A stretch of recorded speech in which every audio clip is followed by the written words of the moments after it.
The $20 paper banknotes from 1966 up until 1993, which was the start of the last run of these notes. Let's take a look at the values, all the different features of them, and let's jump straight in.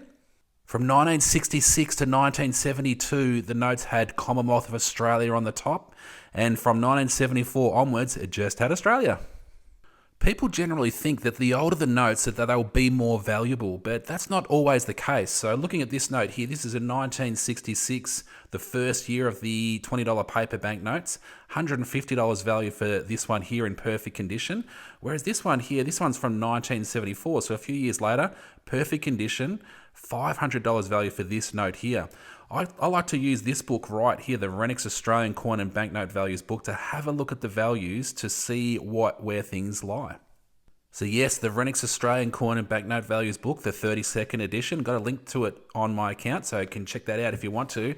But flicking to the $20 notes banknotes page, here we go, 1966 to 1974 with the Commonwealth of Australia, and then from 1974 to 1989, but they went to 1993. So you can see here 1993. Oh, there we go, 1989 to 1993 on this page here. So these are all the values. All of these figures here are different values depending on the condition of the note, but also different features of the notes there too. So some of these can be worth, look at that, $31,500 for a note. That is a star note, so a star, ZXA only, and the star features at the end of the serial number. So you've got the prefix letters, the serial number, and the star at the end.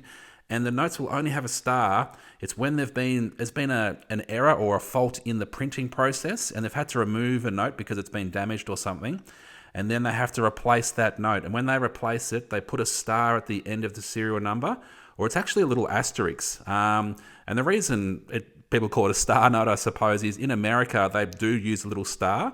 I can show you that in a little bit. But in Australia they use a little asterisk, but it's still referred to as a star note. And yes, you can see here, like I was mentioning just a moment ago, $150 value for a 1966 banknote in perfect condition. That's uncirculated, so UNC stands for uncirculated.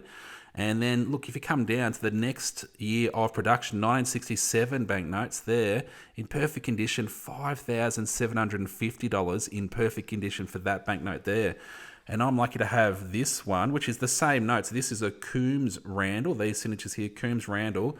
And that's what this is here, 1967 Coombs Randall. Now this note here is not in great condition. You can see both sides of the note here. But this one has been professionally graded at very fine. You can see here, very fine.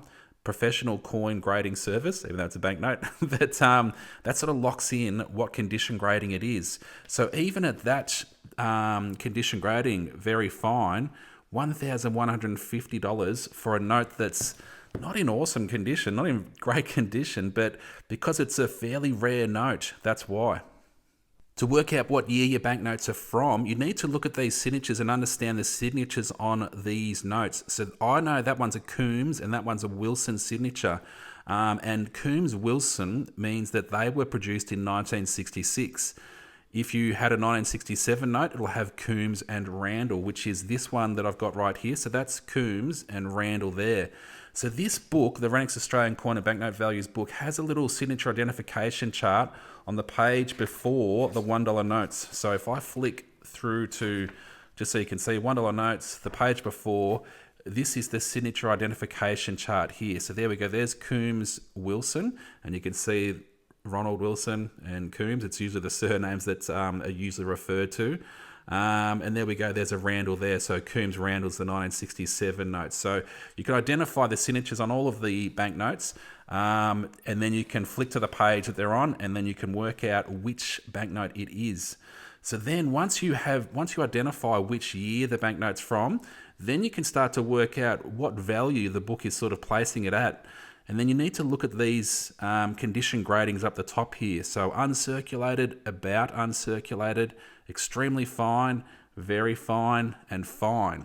Now there is a description on that same page where the signatures are, so the page before the $1 notes page in the book, and it has a glossary of the condition gradings. So right through here, and maybe we'll just read the very fine. So very fine, A circulated note showing folds and some signs of wear, paper reasonably clean and crisp. So if you've got a banknote and you read through these descriptions and go, oh, I think it meets this one here. Just looking at my banknote carefully, it meets this definition right here, so EF, and you'd flick back through to the page of the banknote that you've got. You'd know which year it is. So if you've got a Coombs Wilson and it's in extremely fine, it meets that definition, that'd be about $60 value from the book right here. Another variation you might see on the $20 banknotes you need to identify is Gothic serial or OCRB serial. And to identify the difference, you go to that same page where the signatures are. It has a little guide here. So serial numbers, this is what the Gothic serial number font looks like.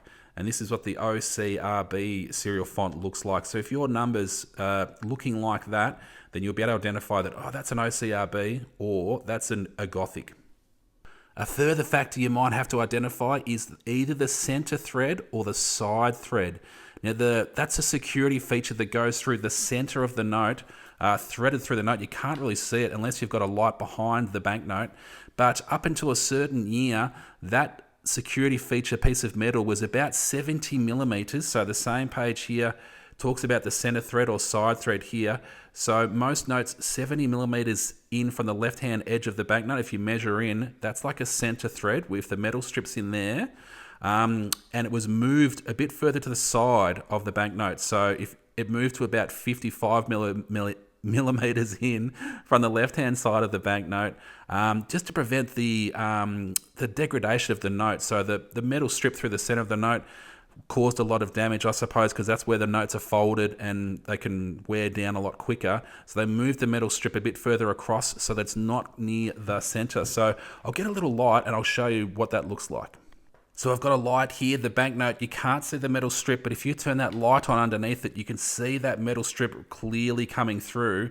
And because this note is from 1966, it's probably a center thread right there. And this one here is a later banknote, and you can see that metal strip is further to the left, and that's called a side thread. You'll also notice on these notes here, we've got a watermark here. So that's Captain Cook in the window, the white window right there. And yep, same again, if you turn that light off, you can't see that there. So just a couple of little security features that you'll notice on these banknotes. Let's take a look at the notable Australians on the banknotes. So this book here, historical figures portrayed on Australian banknotes. And yes, we're going to look at the $20 banknote because that's what we're looking at here today. This is put out by the Reserve Bank of Australia.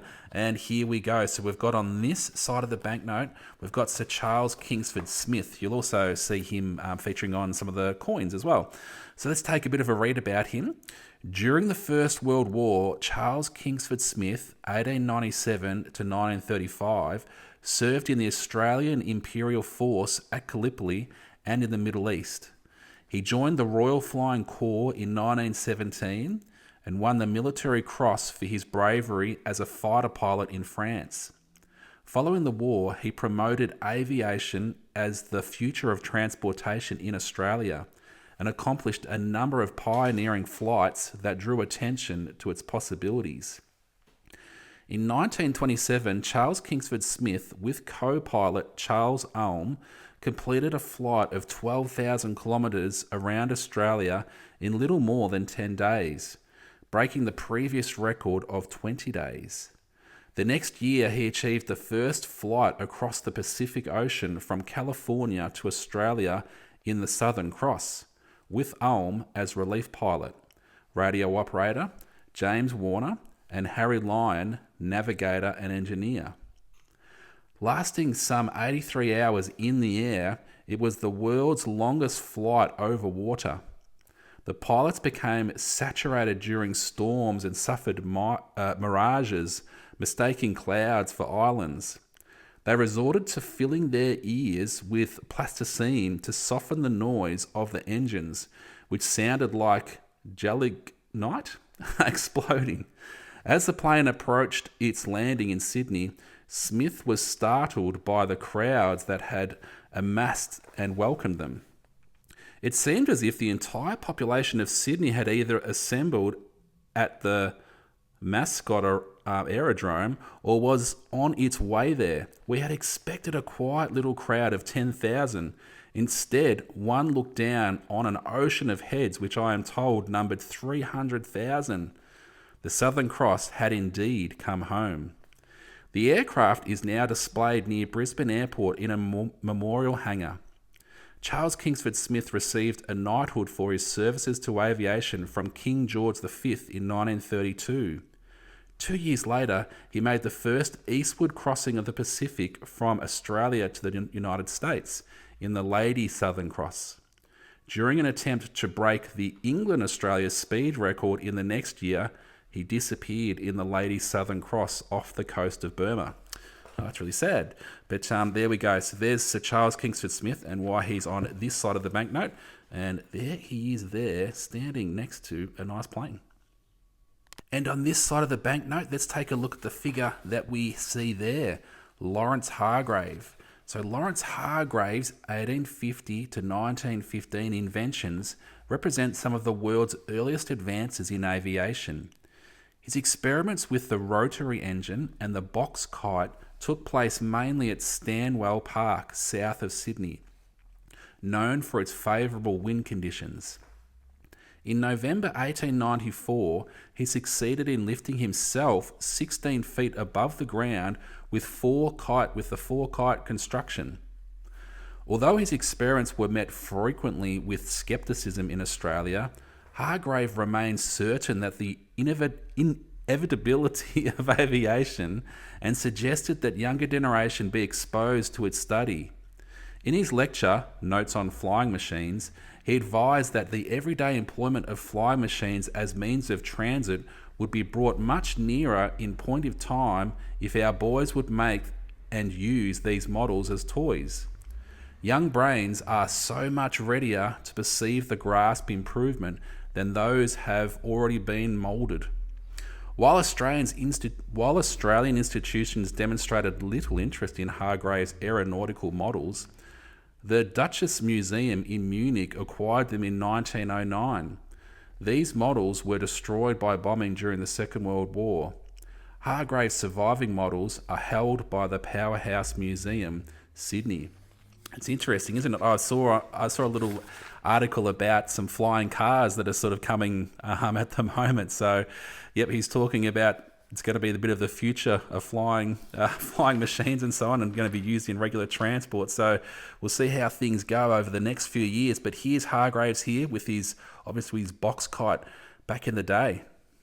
So there you go, the $20 paper banknotes. I love them. I reckon they're awesome. Some people refer to them as lobsters because of the orange color, like a lobster's outer shell. But you can pick these up from places like eBay, coin dealers, auction houses. I sell them from time to time if I've got any available, and I actually don't have any available at the moment.